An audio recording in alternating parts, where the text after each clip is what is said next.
Hi, and welcome back to the panel room.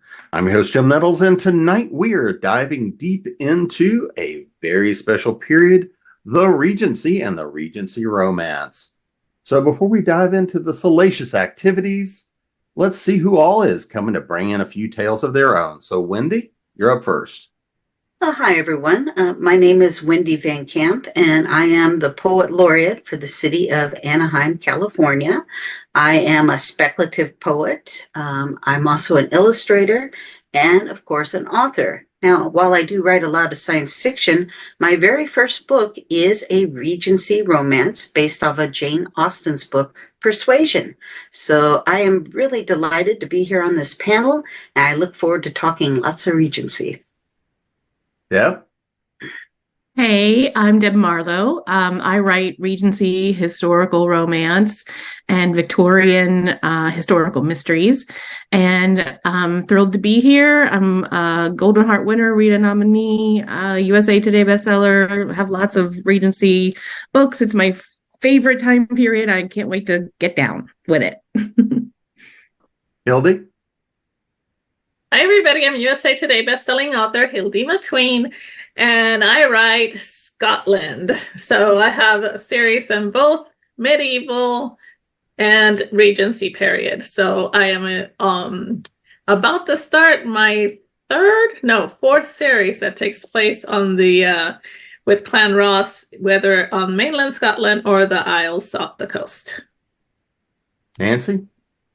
I'm Nancy Northcott. I write historical fantasy, paranormal romance, and science fiction, and also romantic suspense. Sometimes they have romantic elements in the historical fantasies, and sometimes not. I've been reading Regency since I picked up my first Georgette Heyer when I was 17, and I discovered that it is actually more challenging to write it than it is to read it. But I do have one Regency book in my Workings Honor trilogy, and I love the period, so I'm looking forward to talking about it tonight. Diana? Hi, I'm Diana Peterfreund, and I write adult, teen, and children's books. I've written in a variety of genres, fantasy, science fiction, mystery, etc. And I am here tonight because I truly love Jane Austen, and I have written several books that are takes on Jane Austen. I did a science fiction novel for teenagers that was based on Persuasion, but set in a post-apocalyptic future called For Darkness Shows the Stars. And I have some other things forthcoming too. Berta? Hi, I'm Berta Platas. I write Latina chicklet, and I also write young adult urban fantasy. And now I've ventured into cozy mysteries, and that's a lot of fun too. But my very first published work was a Regency, and I'm really fond of the period. And I'm here more as a reader because that was way in the past. And I just love to read the genre. I love the period. I love the books that are coming out now. Cecilia? Hey, I am Cecilia Rene. I write steamy historical. I love the Regency era. Right now, I am finding all type of ways to make heroines of color have fun in the Regency right now, and it's just been such a ball to do, and I just love it. So I'm going to just stir up trouble from the outset and just from the initial start. So here's my question. How are you treating the Regency period? Are you going with the specific 10-year period, or are you going with a much more expansive kind of a period? So, how are you guys defining Regency? Because I think that's an important question as we talk about the genre and as we talk about story set during the period is what kind of time period are we really talking about for you to define Regency for you? So, Wendy? Well, I generally try to be true to the time period with the customs, with the architecture, with the type of items. I was trained as a jewelry appraiser. I'm actually a certified gemologist of all things, too.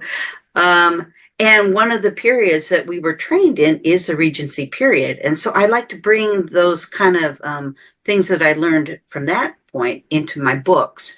And I think a lot of my readers really enjoy these attention to details.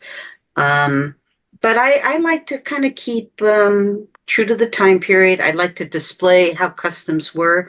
They weren't necessarily favorable to women. And I do display that, but I hope in a way that's understandable to our time. I try not to pass judgment. This was their time period, not ours. And while I don't think I personally would be very comfortable in that time period because of some of these things, I still think that it's important that we as women and people remember how it was and what our past was, because otherwise we're doomed to repeat such things, are we not? But yeah, I really think for me personally, that is what I enjoy about Regency. I really like the historical aspects of it and working past events into my stories, picking characters that actually lived and working them in with my my created characters and things of that nature. Yeah. Yeah. Well, you're asking about the timeline. I know that a lot of people, Georgian goes sometimes past George through William up to Victoria, but most of my books take place in the true Regency. A couple have taken place before the regent before Prinny becomes regent, and I do have a couple also that sneak into William's reign for my historicals, but for the most part, they're smack dab in the middle of the Regency. And like Wendy said, what is not to love? It's a great period. The clothes are fabulous. I love the history. I could talk all night. So, and we are. So, Hildie, how about you? Well, mine take place, I guess, early in the 1820s. Yes. I'm confused, but yes, around that page. So I treat the Regency period a little bit differently because, like I said, I moved, my stories take place in Scotland. And it was interesting because I love reading Regency, but I always thought I could never write it because of the fact that there were so many rules to society back then, and the way that, like you said, that women's roles were and all that. So I took a leap of faith and I decided, what if I move the Regency period to Scotland? And so I did some research, and I was really excited to find out that society was flourishing during that time, and cities like Glasgow and Edinburgh. So my stories take place in Glasgow. I haven't drank anything, I swear. If you're going to talk about the Scots, you got to have a wee dram. Dram over here on the side, but yeah. So anyway, they still had the same rules of society as England, but they were a little bit looser. So I really enjoyed doing that and playing with that period, but it's still dressing them up instead of, having them in kilts was central, even though they still wore kilts, not as much as they did in the Highlands, perhaps. So not as much as they do on your covers. I know, wow. Right? These are medieval guys. My Regency guys, they lived in the lowlands of Scotland. So, but the covers, they have kilts on. Nancy? Well, my undergraduate degree is in history. So if we're going to talk about a period, I would like to stick to the historical designation of that period. And for the Regency, it's 1811 to 1820. The Steel Rose takes place smack in the middle of that because it's in the 100 days between Napoleon's escape from Elba and the run up to the Battle of Waterloo. So the book takes place during the period in between those and ends at Waterloo. I did write one other early 1800s one during the Peace of Amiens, which was 1802 to 3. And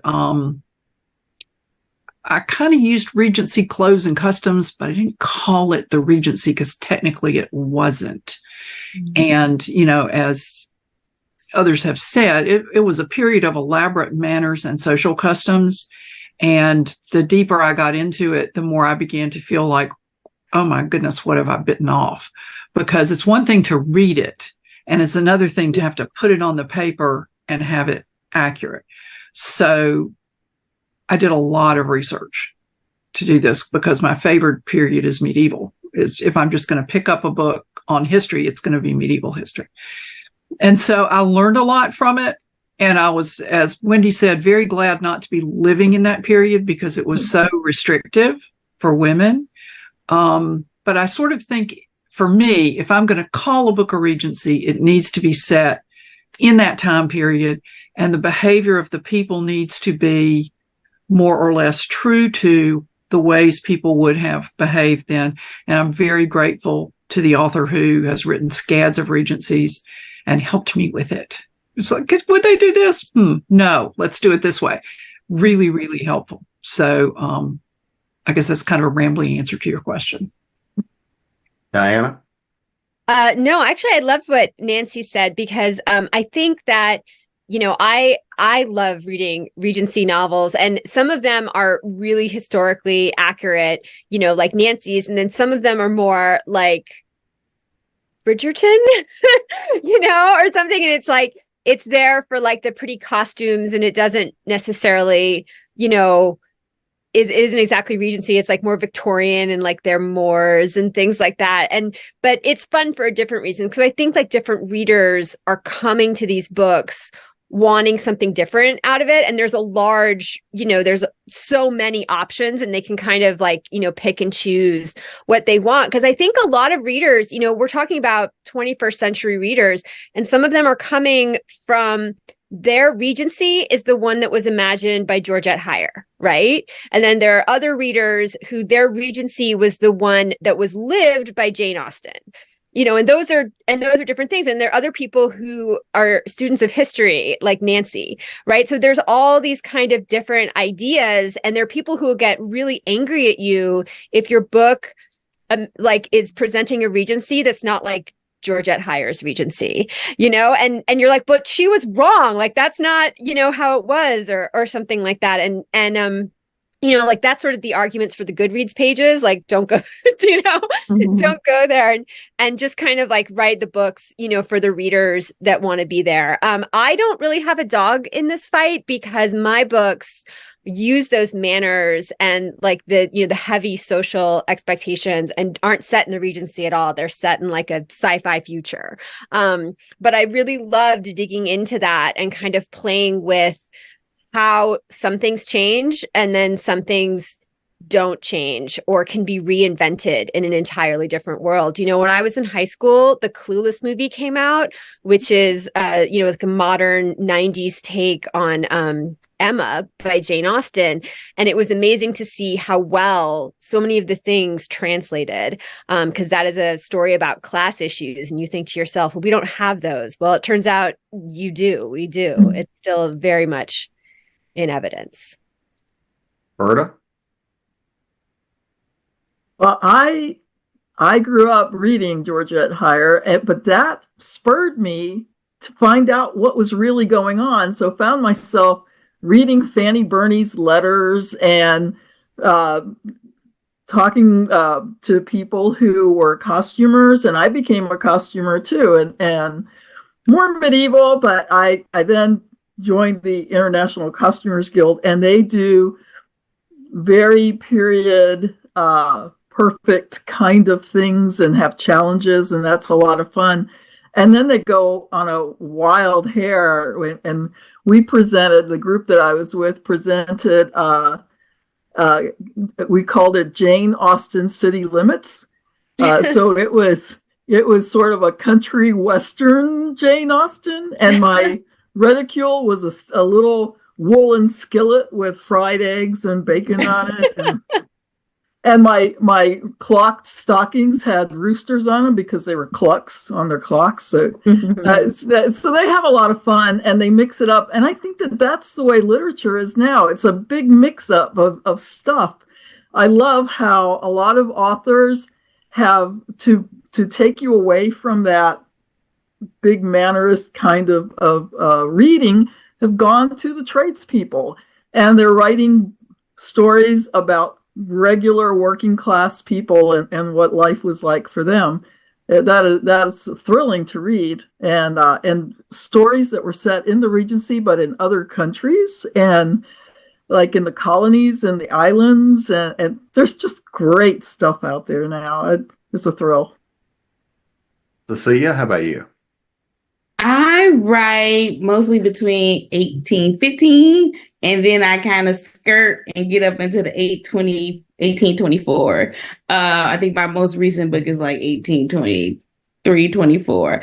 So I'm really skirting it, and I might have to go a little past it too if my next book's in the series.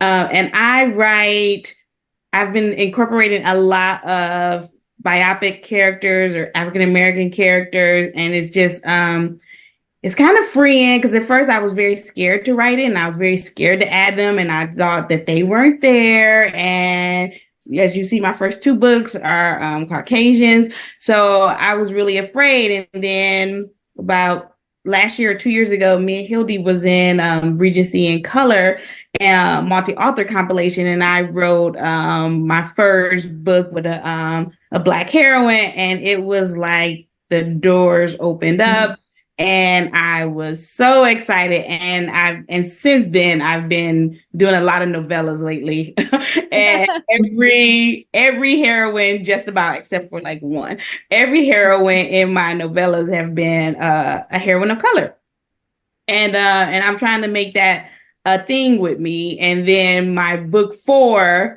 in my bachelor series is a heroine and a hero of color, which I'm super excited about. So it's like adding people of color and different people in the Regency, and because they were there, and people do want to read these other stories, and not all about, I'm still actually in the ton. I'm still actually in society right now, but I do have an idea to get myself in the ghettos, maybe in St. Giles, and see how that works out and do some different heroes. But right now I'm between like 1815 to 18. I think I'm gonna hit 1830, but then I'll be in Victorian, right? So Jim, could I just add one thing before we move on? Oh, sure. Well, Diana made the point that Georgette Heyer was very often wrong. And I read a biography of Heyer that actually said that from time to time she would make things up, because if people lifted them, then she would know they lifted them from her book. They didn't actually do the research to find it. And I thought that was crazy like a person. I love it. people being person. She was trying to trap one writer. That's what they do in Hollywood when they send out their scripts, like, so they know who leaks it or whatever. Like they'll change something on the page, and that's how they know who like leaked the script. So sneaky. Oh, yeah. So, Deb, here's a question for you. So, just in general about the Regency period, what is it for you that brings your love to that, to want to play in that period, read that period, everything else? Just what is it about the Regency period overall? So, it's the infinite possibilities it is such a time of change. Everything is changing. There's social upheaval, there's political upheaval, there's the wars, there's the fashions are fabulous, they're on the cusp of the Industrial Revolution. All of that is grinding into motion, and there's just so much to play with. And I love to play with it all. I've had political heroines, I've had gardener heroes and heroines, I've just tried to go from one aspect of the society to the other and just explore everything. And I just have a great time. And, we're talking so much about the social mores and how strict the rules are and everything. But that is also, I love to play with that. I love to turn that upside down. I have a heroine who was ruined, and through no fault of her. It wasn't exactly her fault. She was tricked, but it didn't matter, right? It didn't matter in the Regency. If you were a woman and you were ruined, you might as well die in a ditch, right? It was over for you. And I wrote an 11-book series of her turning that on its heel and becoming a champion of women, and finally after getting her own happily ever after, which was really an emotional roller coaster. But I love to play with it all. There's just so much to mix your fingers in. Hildie, how about you? I think because of the rules, it gives us fodder for so much creativity, especially like upstairs, downstairs. The fact that, people that were high society wouldn't mix with low society. So, hey, what are we going to do as writers? We're going to throw them together. And I think it's also the poetry of that time. The romantic side of it. We can romanticize that, even though we know life then was not all, rose-colored glasses and everything. But I like to put the rose-colored glasses on to look at that period and see the beauty of it. I mean, who's not going to want to be attend a ball in a beautiful gown and be, waltzed around the room? It's a way to escape our life. We don't get to do that much here nowadays. And so that kind of stuff, because it's such an escape, I think that's what I find the most compelling about the Regency period for me. I think it is. It's all the things that are prohibited, and just gives you that these people were not really sticking to those rules, but they had to pretend they were. Nancy?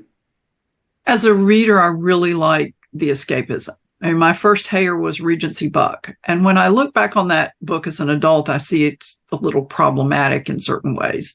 But it was my introduction to the Regency world. And luckily for me, the drugstore where I got it also had Frederica, and it had, I think, Charity Girl. The heroine's name is Cherry. So I read those Bing, Bing, Bing, and really got sucked into that world. And at the same time, it's sort of like the 1920s, because I used to teach a class on the 1920s. And on the one hand, you have the jazz age and 23 Skidoo and bathtub gin and the birth of jazz. But on the other hand, you have returning veterans who can't find work. You have industries that are failing because they were geared toward the First World War. And you have the farms sliding quietly toward the Great Depression.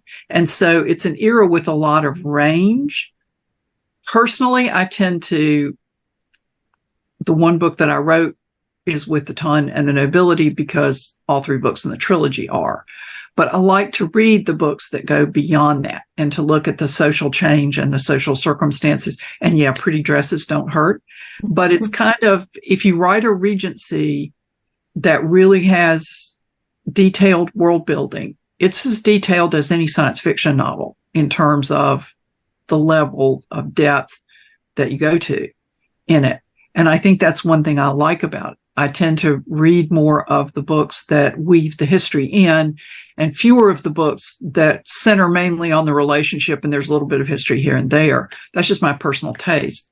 But the period really offers, I think, something for everybody. Diana? Well, for me, my mother and I bonded over Jane Austen when I was growing up. And we were really fortunate that, when I was a teenager, that was kind of like the period of time that Hollywood was in love with Jane Austen, and they made like movies of all of her books and things like that. And so my mom and I would read the books, and then we'd talk about it. Then I remember going off to college, and, I took this class on Women in the Rise of the Novel. And I said that I told my professor I was taking the class because I loved Jane Austen, and she handed me Millennium Hall.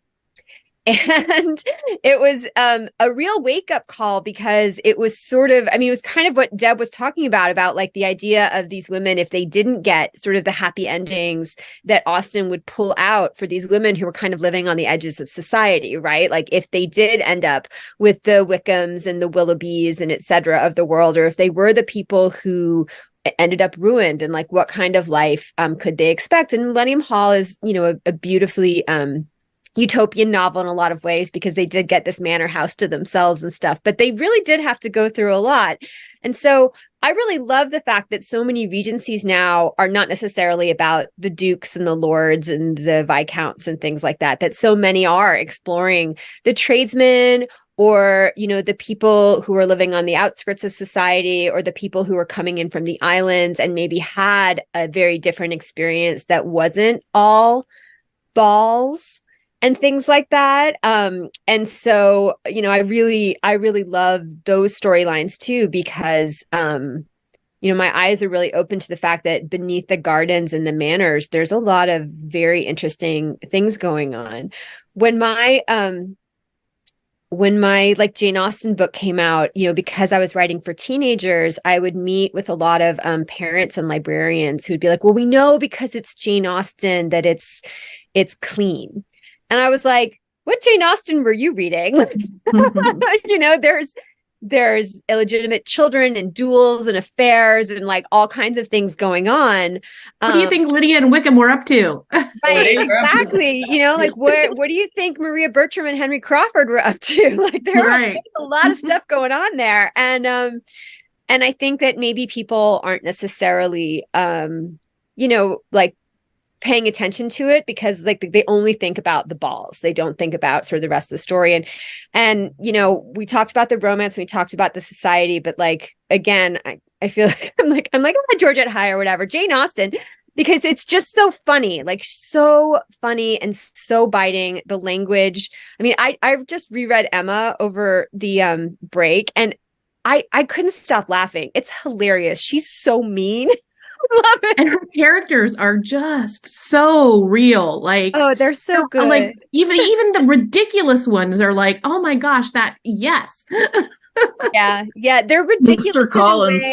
I think that's why it translates so well to being put in any setting. It's like Shakespeare, you know, like you can do Shakespeare on a spaceship, you can do Shakespeare, you know, in a cave, anywhere you want to, because the characters are real people that exist in all times, right? And so these Jane Austen characters and the way that they're ridiculous or vain or hypocritical or whatever, they exist in all times. Berta? I really like to see myself in books, and I love to read stories where I think that's me. I'm the princess with the sword. I'm the one. And reading Regencies, I always thought it would be so great to go to a ball while thinking, actually, I'll probably marry a failed vicar and die in childbirth. But really, that would have been reality. But it's just fun to read these stories and just imagine doing all these great things. And there were also a lot of amazing people alive during that time period that if you wanted to bring one of them into your book, it would be. I really love to do that. Yes. Cecilia? I just love everything about the Regency. It swept me away, and I fell in love with Sense and Sensibility with Jane Austen, and I just immediately thought, I can do that. I can do that. I think I can do that one day. And I never really had the courage to do it. And then one day I got the courage, and then The Bachelor Duke. I was watching a documentary on Chancellor's House. And the Duke of Devonshire was, I think the eighth was the Bachelor Duke. And I was like, what if he did get married though? That'd be so fun. And what does that look like? And then I just said I could do it. And that's what I love about the Regency, because it seems like we can't touch it, right? That because we don't go to balls every day. We're not living these fabulous lives. But in my mind, I can live this fabulous life. And then as a reader, I do live this life with these books, and I just love them. And then I love the scandals, and I love the steamy parts about the Regency. I'm not reading the sweet ones. I have to tell you, I'm not. And I just think it's almost so forbidden too, the romance part of it, that's like the best part to me. Getting into the spicy stuff. Yes, all the time. Wendy? Well, I kind of came to Regency late. Of course, I am a science fiction writer, and that's what I read. I've read all the classics. I write book reviews on the classics. But I decided in my 40s that, maybe I should read a few more classic novels. And I went, gee, I've never read Jane Austen, and maybe I should at least pick up one of her books. So I went to the local library to get one, and every single Jane Austen book was checked out except for Persuasion. So that was my first exposure to Jane Austen. I absolutely fell in love with the book, fell in love with the characters, fell in love with Jane Austen. I've since read all her books, and I decided I needed to write a fan fiction based on her story. So I did a little prequel. As it turns out, my first attempt completely and utterly failed because I didn't realize that Regency, like science fiction, requires a lot of research, a lot of world development. It really, as a science fiction writer and a Regency writer, the tools are the same. I think Nancy mentioned this earlier too. There's a lot of similarities in the writing. And with Regency too, there are reader expectations that need to be met in your book. So I attempted it again. I actually just took one chapter out of the book and I turned it into the novella that turned into The Curate's Brother. So the rest of that book is still waiting to be published as I get time to it. But yeah, I really love Austen, and to do research, I read about 80 Regency books. I did notice there was a pattern in the story structure, so I assume this is the main tropes. And so I learned all that, and I applied it more to my book. I think my book doesn't quite hit all those tropes. It really reads more as a historical story, maybe a little more contemporary in style. But I was very faithful to Austen and what she wrote about the characters and their mannerisms. And of course, I brought in a lot of my own knowledge of the time period via my gemological training. So I've actually felt that I've gotten a great response for the book. It's been out for a few years, and I've gone and done talks on the book to various book clubs at bookstores and libraries and whatnot. And I find the readers that come up to me are fascinated by the minor details about the customs that they don't quite understand. Even though they're true in the book, they haven't really put two to two together. And the way that people did things or spoke about things was very different. And they embrace those differences. And some, I think some of the younger women don't quite understand. And they get a little angry sometimes. Just because of the way women were back then, and they don't understand how that can be. But again, I remind you, this is history. This is how things were. We should not forget how things were, because otherwise we're doomed to repeat it. I'm very happy here in the 21st century. Thank you. And I wouldn't give that up. But I think there's a lot to learn from history and from the Regency in particular. It was such a time of change and of a changing of a stratified culture turning into this brand new thing that we now recognize as a more modern way of thinking. But this was the roots. This is where it began. And I just find that it's just utterly fascinating. So even though I'm still a sci-fi writer and poet, I will probably finish up the rest of the books of the series eventually. And I really enjoy Regency, and I highly recommend it. So Hildie, I'm going to start with you on this one. We've talked a bit about the time period, right? We've talked a bit about there's a lot of rules, the social mores, really the structure that everybody was living in. And I think one of the other big questions as well that we've hinted at is, just the class structure. You had the royals, you had the upper classes, and then you also had the lower classes and the servant classes and everything underneath that. And how that stratification really helps define that period so much. So is there something specific about that period? Is there some fun detail? One of those things about, just the rules, how society worked at the time. Is one of those things that when you found it and found out it was real and true, really kind of rang for you. What's one of those little fun details? One of the things that was so, in my opinion, hypocritical about that time period was the fact that a lot of times the titled people didn't really have any money. They had a title, and because of that, they could, get married into a wealthy family, or they pretty much sold themselves to a family that was entitled. So it just so happened that the societal rules would go out the window if a penniless duke or lord met up with a family that perhaps the father was, I don't know, an actuary or something, or a merchant, and they had a lot of money. And so they're like, well, my daughter will get the title and he'll get the dowry and we'll live happily ever after, because, now, and he's happy because he has money. And besides, men, those times, they can do whatever they wanted anyway. That's my idea of Regency. Whether it was true or not, I don't know. Because really, there weren't that many dukes and that many lords as we would like to believe so in Regency romance. So I find that kind of funny, and I like to use it sometimes in my Regency series, which is Rogues of the Lowlands. These guys, they're all pretty much come from wealthy families. Only one is titled, but most of them are now broke. And so the whole premise of the series is a game for them. They decide that they are going to seduce women in order to come up with enough money to sponsor a ship that's going to the West Indies to get come back with products that they're going to become wealthy men overnight. And so, of course, I played with that, and none of them come up with the money the way they think they're going to come up with it. But I use that a lot, the fact that one of them is titled. So he's like, well, this is what you have to gain from me. And, the women are like, yeah, okay. So I kind of made it a little, not that impressive for the women. But I'm a little distracted because my husband opened the door and threw a puppy in.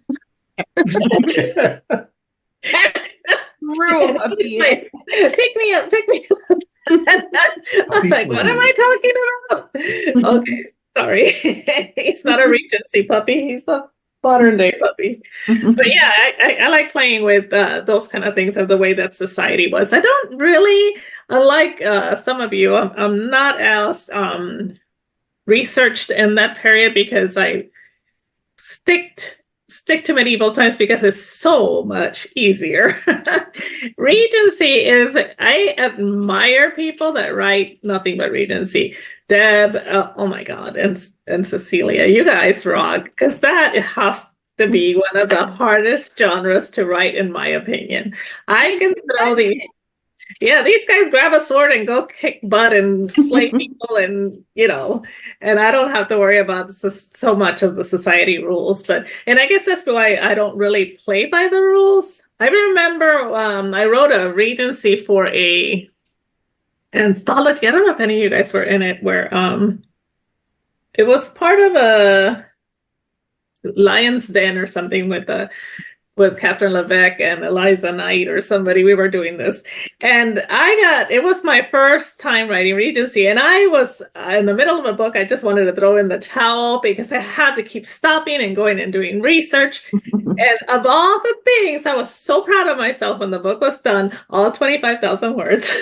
It took me forever.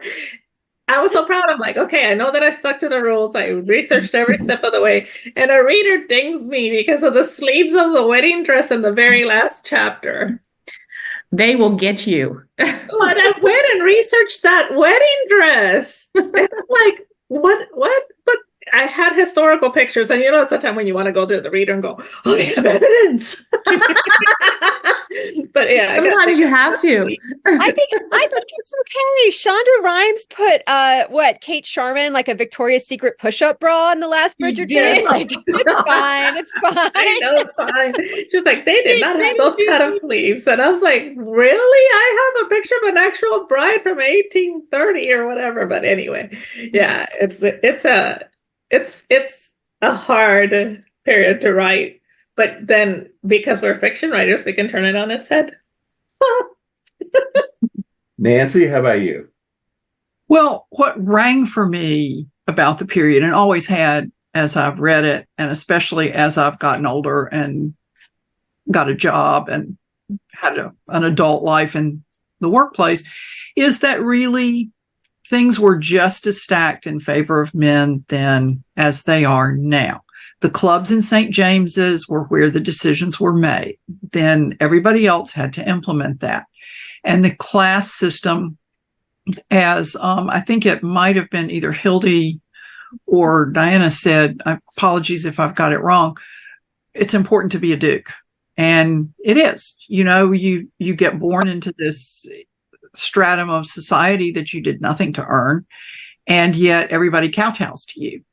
And we have that now. It just takes different forms. And so the Regency, if you look at the behavior of the people, yeah, the social customs are less rigid now, but the people behave in a lot of the same ways. Like, oh, I'm an earl. I don't have to pay my tailor's bill. Well, nowadays your tailor can sue you and it's easier for him. But, back then it was kind of spoiled, rotten, aristocratic people. But I feel Hildie's pain, because the Steel Rose has interaction of the ton at balls and in Hyde Park and in other places, and it culminates in the Battle of Waterloo, which is reenacted by literal armies of people every year. And they wear period accurate costumes and they carry period accurate weapons. And RWA has this organization called the Beaumont, where they reenact every little detail of Regency life. And I was terrified writing this book. I did far more research for that book than I have for any other one I've ever written. And I do a lot of historical research. So I kind of strayed away from your what rang for you question, Jim, but I understand being concerned about the details of this period. You can find them, but it's a lot of work and the sources don't always agree. And so I was really grateful to the Regency writers who were willing to answer my questions like, is it this or is it that? And they go, well, you're safer with this kind of thing, and share the benefit of their experience with it. But anyway, it's the societal structure is very much like ours, except we have a little bit more upward and unfortunately downward mobility, I think, than they did then. So I'm going to wrap up this answer now and stop talking. Oh, Nancy, I did want to tell you, the Beaumont actually disaffiliated with the RWA and became Regency fiction writers. Oh, thank you. I'm a member of. Still a great organization, though. Yes, and I'm sure you all still know lots of details. Oh, they know social life. Everything. Everything. And two of the writers actually had this book that just published, Writing Regency England, and it has so much. I might need that book. Yes, who is that? Yes, I know Gail Eastwood. I'm interested. I mean, I know her name. I don't know her personally. Yeah. Well, that's handy. Thank you, Cecilia.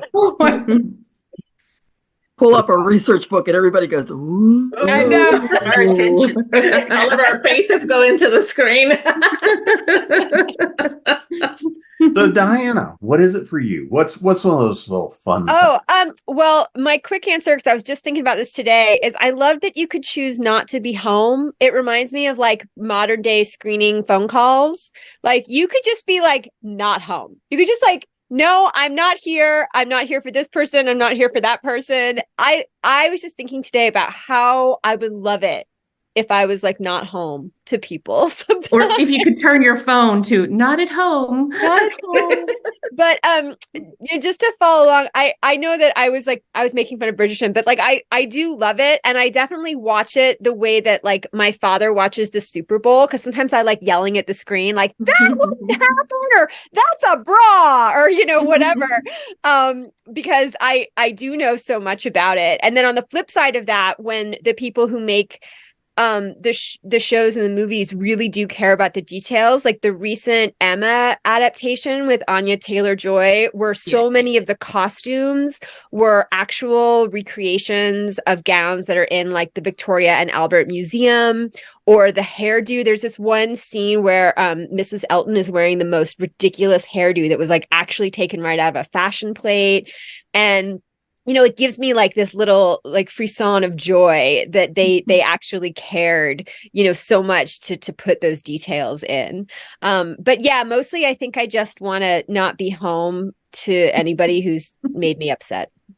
Because you didn't even have to be high class to do it. Mrs. Bates was not at home for Emma for a while, so. I loved when that adaptation of Emma used a gown that I had based I had used a character, and when she walked Was it the out, red net gown? I gasped out loud. Was it like the dark pink netting? That one? Yes. Oh yes. my God, that gown was so gorgeous. Oh, it's the best. I was like, oh my gosh, you don't know how many pictures I have of that gown, and there it is moving.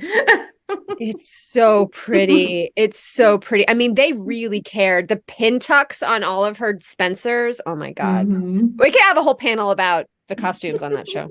All right, Berta, what is it for you?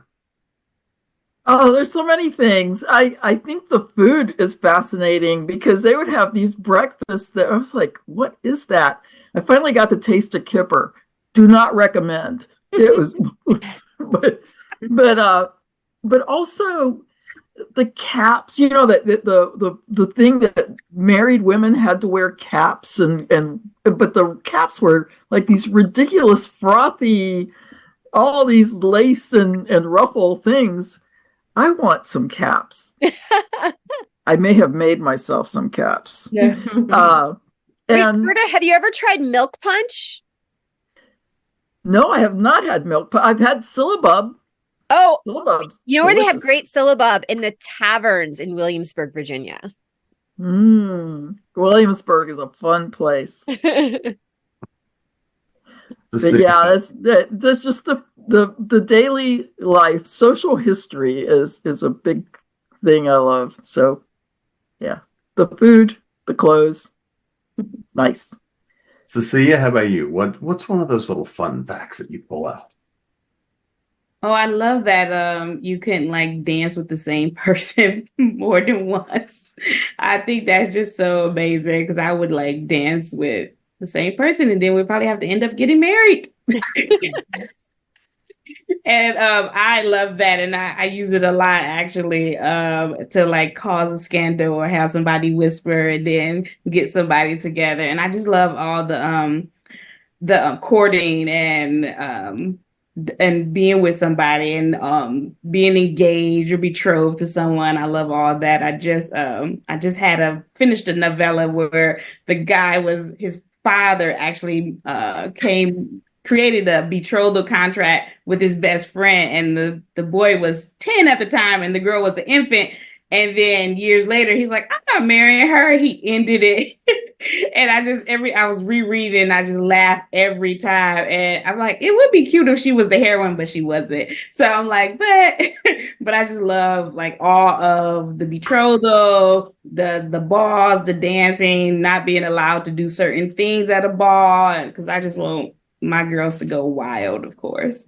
Cecilia, I have to ask you, have you done the thing where if you turn a guy down, you're not allowed to dance for the rest of the night? You have to be like, oh no, I'm done dancing. Not, I don't want to dance with you. I haven't, but I'll do that now because you should do that. That's my favorite. I'm always like, oh my gosh, she's not going to dance like the whole night. I do have a new novella where it's going to be Wallflower Gone Wild, and I'm going to be having her do some crazy things. I want to be so wild. Do it. She turns one man down and then goes out on the floor. Oh, scandalous. All right, Wendy, how about it for you? Well, for me, it was the intricate customs that really kind of pulled me into writing a Regency story, and my love of Jane Austen, of course. I mean, I think back to Pride and Prejudice, the plight of women of that time was really brought to the front and center. And I think that's probably why it's her most popular book today, Pride and Prejudice. Because here we have the two heroines, the two sisters who want to marry these rich men, or well, actually one wants to marry a rich man. The other one doesn't like him at first. And then of course she turns around. But also,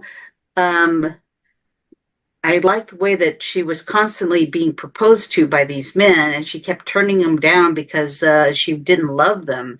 And at the time, that's a scandalous thing to do. And I can imagine Jane Austen putting that in because in her wit, she wants to showcase how this is.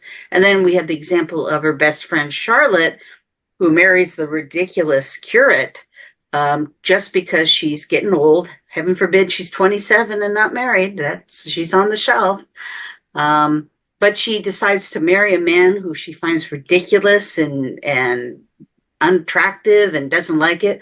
But if she marries him, she has a house of her own and she's not a burden to her family anymore. And to that was more important to her. And it was a very common thing for women to think about. Then we have Mrs. Bennet, who today seems ridiculous because all she cares about is marrying off her daughters. But, and the daughters themselves are very interested in getting married too. And we find that kind of ridiculous now. But back then, being married and finding your partner was probably the most important thing a young woman could do because it would set your entire life up. If you married a rich man, you would be set for life and taken care of. If you married a poor man, or maybe someone you loved, but who didn't have much means and maybe never would, then you set yourself up for poverty and having to accept that. And sometimes that might have been your only choice. So the act of being married has so much more weight than it does today. So Mrs. Bennet, now when I look at her, sometimes, yeah, she seems kind of ridiculous, but in her heart, she was concerned about her daughters and about her own future, because God forbid anything happened to her husband, she'd be penniless and on the street. And these are really legitimate concerns. And I think sometimes when we read Regency, we don't think about that. We see the ball gowns and all this and that, but do we see the underlying conditions that women in particular had to live in? And I would say men didn't have their things too. There were expectations for them to be providers, to have to support large families, because most families were much larger then than they are today. A typical family was 3 to 5 children, sometimes even more. And for a man to have to basically take care of all these people, that's quite an onerous task indeed. I don't know if I would, anyway, I don't want to get down into a rabbit hole on this stuff. But for me, that was the fascinating part about the time period, the different expectations and morals. It was almost like creating a science fiction culture, I swear, just because it's so different from what I experience today. But this was reality. This is the way people lived for hundreds of years. And it's just really interesting. So I'm really glad I've written at least one Regency book. I hope to write a couple more. And I really do enjoy the time period. Yeah. So I agree with everything everybody else has said, of course. I have to add in, there are some really vibrant personalities in this time period. I mean, just out there. And I just love that. Like, and the ridiculous Jane Austen characters are oftentimes my favorite. I love Mr. Collins. I love Mrs. Jenkins. But I mean, honestly, Prinny, I mean, he was nuts, right? I mean, anybody who's ever walked into Brighton Pavilion, I don't know if any of you have ever been there, but just step inside and you can see that guy. He was out there. He was he was a huge patron of the arts. He had so many faults. He did have some good qualities. It's hard to remember them now, I think. But like there's just in every aspect of society, there's someone, there's Wellington and there's I used a character, a real person once in one of my books. His name was Giovanni Battista Belzoni, who was a runaway from the Napoleonic Wars. He left Padua because, he was invaded. And then he was huge. He was like this giant 7-foot guy and huge and strong. And he toured England as a strong man. And then he became he started doing engineering, like water features and things. And he was hired by a pasha in Egypt to bring water from the Nile. And then he became the guy who dug up all of the Egyptian treasures. He got into this massive race with the French consul. They were trying to get the treasures out of Egypt before the French did. Just super fascinating people like that, that I love to learn about and work in and also the dresses and the food. And I was going to tell Bertha, I do on my website, I do a series of Deb Marlowe's Historical Kitchen where I make historical recipes, including syllabub. But so yeah, that's really fun. So I love all the aspects. So I could, like I said, I could go on forever. It's so much fun to hear all these great opinions, and I love I this have panel. to say, Deb, if you haven't written about this gentleman, maybe you should. He Oh sounds no, he's fascinating. in one of my he's in my second or third book. I can't remember which, but excellent. yeah, he was my historical man figure crush for a long time. He's awesome. Well, we're just now getting into even really just touching into Regency and all the parts that go around it. But what I want to do is give everybody an opportunity to talk about what's the one thing we haven't talked about that you think we need to talk about with Regency. And Nancy, I'll start with you. What, I was afraid you were maybe going to do that. So I was sitting here thinking about what I could mention. And it touches a little bit on what I think it was Wendy who said about having to support a large family. A couple of years ago, I read a really interesting book called Gentlemen of Uncertain Fortune by Rory, R-O-R-Y, Muir, M-U-I-R. And he's written a lot about the Napoleonic Wars, which is how I stumbled across his name and why I recognized it on the cover of this book. And this is very different. It talks a lot about how hard it was for younger sons to make a living during the Napoleonic Wars era. And if you're a writer, it's got all kinds of great information, like this is how much it costs to maintain a household. And this is how much it costs to maintain a really fancy household. And this is how the money gets divided. And this is how you make contacts. And I think the focus is very often on the heir, especially in fiction, and on the oldest daughter or the eldest daughter. But younger sons had it really tough because get married and solve your problems is harder if you're not the one with the title to put on the block. So I think that is something well worth thinking about. I really heartily recommend that book. It's very readable style and full of really interesting information. Diana? Yeah, I mean, Nancy is absolutely correct. Mary Crawford spends all of Mansfield Park hoping that Edmund's older brother is going to die. Because, there's that whole scene where she says, oh, surely you have an uncle or something that will give you something. And Edmund's like, nope, I don't. There's nothing for me. There's a living. That's it. I'm going to be a pastor. And she's just appalled by the very idea that there's no connections, for this baronet anywhere for any other, money. And the only option she can think of is that the brother's going to die and leave everything to Edmund. And she's like planning for it, because it is so hard for these younger sons to make anything of themselves. And to go back to that with Millennium Hall, like there's all this sort of poverty that can just happen, like what Wendy was saying about how Mrs. Bennet is thought of as ridiculous because she wants her kids to get married. Well, if she lived today and what she was constantly fretting about was that her kids graduated from high school, we wouldn't think anything of it. But it's literally the same thing. She's saying you will not be able to survive. You will not be able to buy food or put a roof over your head if these things don't happen, because there's really nothing for them. If you look at Emma again, the character of Jane Fairfax is basically like the entire book, they treat her becoming a governess, which you remember one of the other main characters of Emma is a former governess who's now married, like a man of means. They treat it as if she's selling herself into slavery. They treat it as if it's going to be the most horrible job that's ever happened. If you read Lady Susan, every time Frederica Vernon talks about becoming a governess, everyone's like, no, that's not even, like, you're never going to do it. You would hate it. You can't do it. It's awful. Because there were no other options. And I think that it's as true for women as it is for men in that period. It was a period of very little, even though we talked about how there is all this social mobility, like there aren't as many options. Like you can't just go out and get a job. Jobs weren't really available. Schools were not a thing, so you couldn't be a teacher.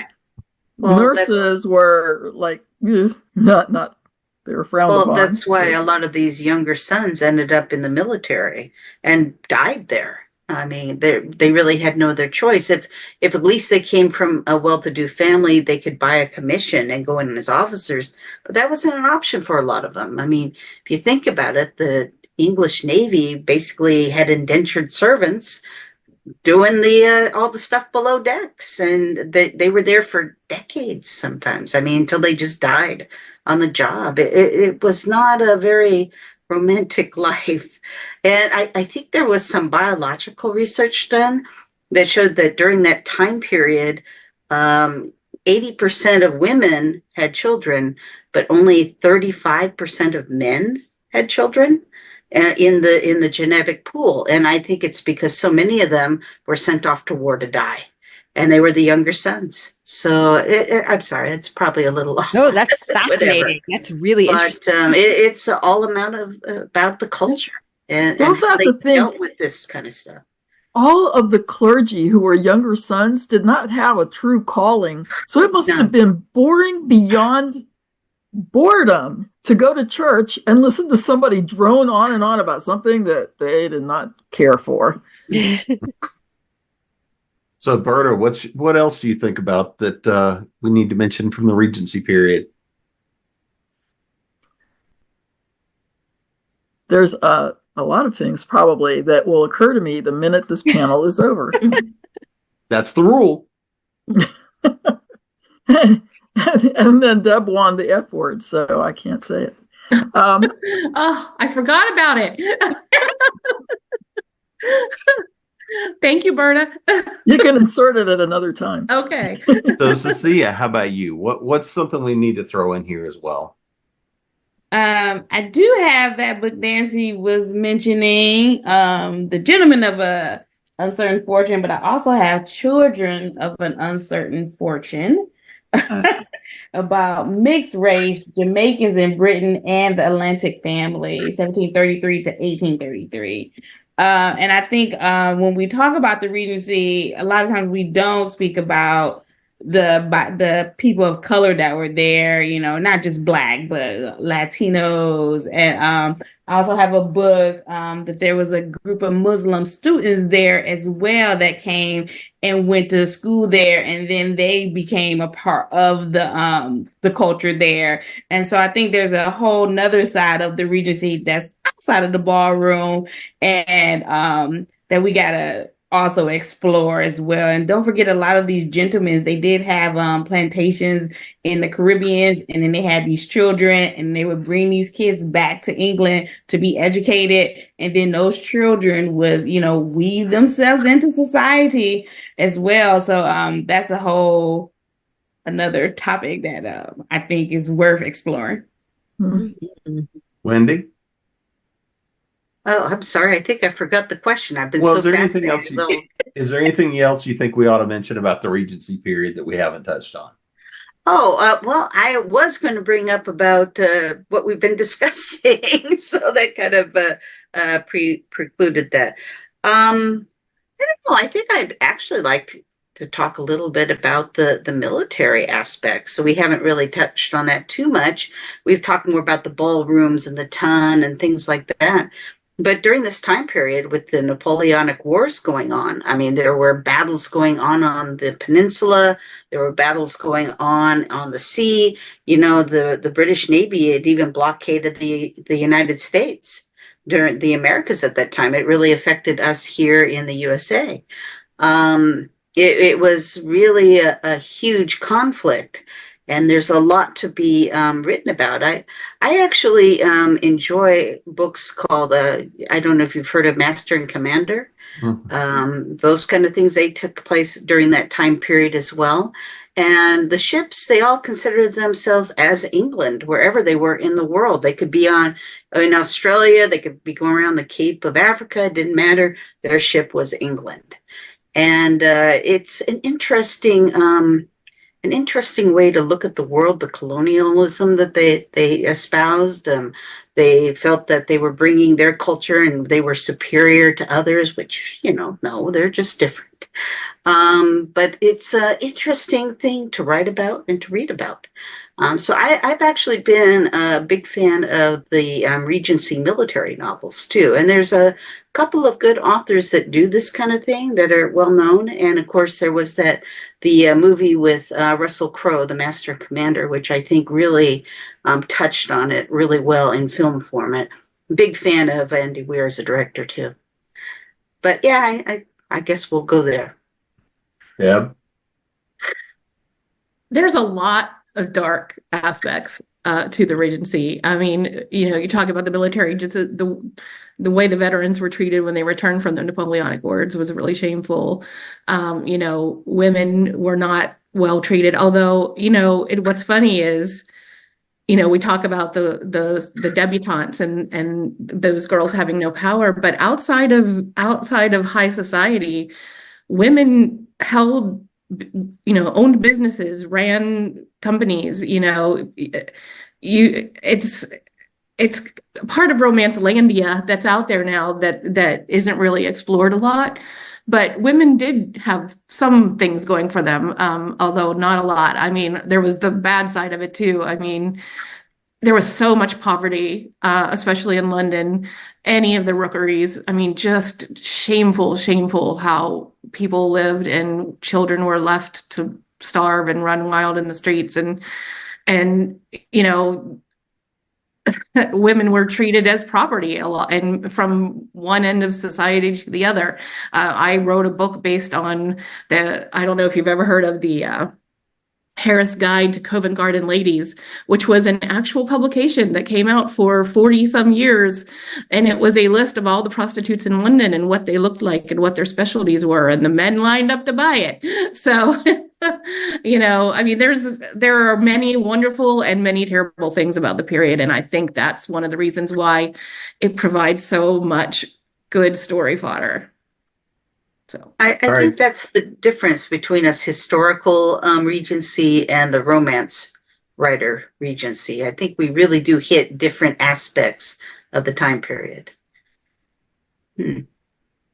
Hilding? I think that lately there's a lot of digging into the darker aspects of Regency. You see a lot of like sort of the demi-monde becoming characters in their own books, and also, people from the colonies and other people's stories, maybe not necessarily, the creme de la creme, even in the romances, so I think that the field is definitely opening up from where it was, when I first started writing romance, like at the turn of the century, because like then, it was definitely a much sort of like brighter, lighter thing. And you see a far larger variety of stories now. Mm-hmm. So Hildie, what's the one thing we haven't touched on that you want to throw in here? Well, one good thing about Regency was during the period King George the Fourth came, or like I'm in Scotland, came to visit us. No, he went to Edinburgh and invited the clan chiefs for a parade to come and greet him. And he encouraged them to bring an escort and to wear their tartans, because right after the Battle of Culloden, for a while there, plaids and tartans were outlawed in Scotland. And then it was maybe 40 or 30 years before the King George came that they were back allowed again.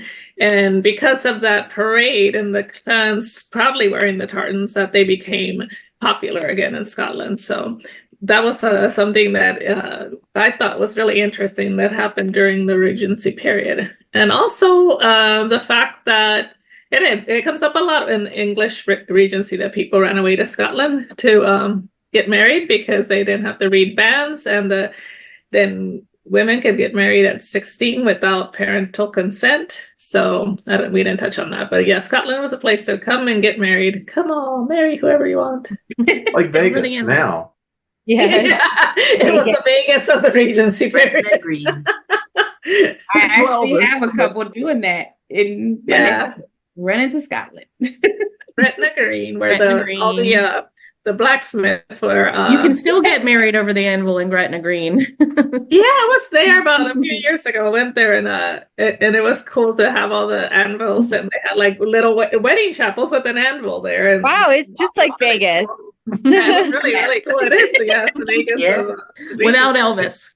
Except, I was going to say, you didn't. What you got was a Lord Byron, in person. Yeah. Invited. Well, before we get out of here, let's make sure everybody knows where to find you guys, and of course, what books they need to be picking up for their dive into the Regency period. So, Wendy? Well, again, my name is Wendy Van Camp. I'm the Poet Laureate for the city of Anaheim, California. My Regency book is called The Curate's Brother. It's available on Amazon. And it's the start, hopefully, of a series of 4 books. I've been a little tardy getting those other books out, but eventually I will do so. You can find me at wendyvancamp.com. I'm on Instagram as No Wasted Ink. And if you aren't tired of hearing my voice, you can read my free monthly newsletter and listen to my podcast at nowastedink.substack.com. Deb? You can find me at debmarlowe.com. I have a lot of historical articles on my website, as well as the Deb Marlowe's Regency Kitchen videos, which are fun. They are totally silly, fun, amateur videos of me making historical recipes in my modern kitchen. And you can find me on Facebook and Instagram at Deb Marlowe Writes. And, just I love to talk to readers. I love to talk about the history. I love to talk about the characters. Just come find me. We'll chat. Hildie? Well, I am everywhere. Not everywhere, no. Facebook is where I'm most active under Hildie McQueen. I have a Facebook page, Hildie McQueen, author Hildie McQueen, and I'm on Instagram as Hildie McQueen Writer. And I have, you can find me on Amazon for most of my books. My current series that I just released, that's the Regency period, is the Rogues of the Lowlands. And the first book is a rogue to reform, and it is on sale right now, and it's a good place to start to get to know Regency Scotland. You like the bad boys, we know. Yeah. Nancy? You can find me at nancynorthcott.com. I'm still on X or Twitter or whatever it is this week, where I'm at Nancy Northcott. On Blue Sky, I'm Nancy North. My most recent novel release was The King's Champion, which is the 3rd book in the Boar King's Honor trilogy. The Steel Rose is the 2nd book. And even though they are a trilogy with a story arc that moves between them, they can be read as standalones because the books are set roughly 200 years apart. So if you're interested in the Regency, check out The Steel Rose. If not, there's lots of other stuff on my website. And I guess that's about it. Diana? My name is Diana Peterfreund, and that is also the name of my website. And I'm most active on Twitter, I guess, where I'm D Peterfreund, because when I first joined, you couldn't have long screen names. And then I'm really active on my Facebook, where you can find me, and I do several times a week rundowns of classic romantic comedies. My Jane Austen inspired sci-fi is called For Darkness Shows the Stars, and it's available wherever books are sold. And there will be some new Jane Austen related content coming very soon. Berta? You can find me at bertaplatas.com. Mostly I hang out on Facebook under Berta Platas, and I have a small site to advertise a trilogy that I did with Nancy Knight called dragon-queens.com. And that our next book, Queen's Curse, is coming out like any minute. It's about to publish. But right now I am writing cozy mysteries, and the first one of those came out just before Christmas, and it's called A Bay Corners Christmas Special. So you can see it on my Facebook page. Cecilia? I am Cecilia Rene author.com, CECILIA. A lot of people add that E. And I'm also Cecilia Rene on Facebook and Cecilia Rene on Instagram. I don't do X that much, but I am on there. But you can find me at Facebook or Instagram and my website. And I've had the pleasure of being your host tonight, Jim Nettles, and you can find me at jamespnettles.com, authoressentialsworkshops.com, creatingpros.com, and of course here at ConTinual. And we will see everybody again soon. Thanks, Jim. Thanks. It was so much fun. Bye, everyone.